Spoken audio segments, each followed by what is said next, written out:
Has anyone tried to trick you into signing a bad contract? Yes, I sold a house in 2020. The house was 120 years old.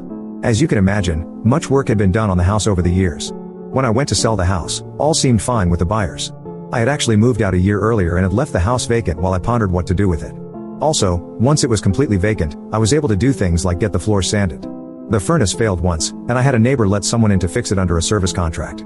Now, I've bought and sold houses before, and I always read the contract before I sign it. I read everything before I sign it. When I read the very fine print, added after some preliminary back and forth had occurred, I found that the buyer's attorney had inserted a clause that basically read like this: the seller guarantees that any and all work done on the home prior to sale is functional, up to code, was done with proper permitting, and that all permits have been properly recorded and signed off on. Also that all main systems are in functioning order and properly maintained.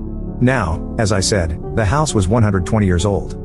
I had no idea what was under the floorboards and plaster. I had no idea what the furnace service company had done or how well. I had no idea what was done to the house in the century plus before I bought it. I had no idea if anything had happened in the last year that I was living elsewhere. The buyers were essentially asking for an unlimited lifetime warranty on the house for any and all work or systems even before I was alive. Absolutely not, I told my realtor. This is what a home inspection is for. You pay a licensed inspector, and if he or she finds anything wrong, you can usually get out of the sale or ask for a reduction in price.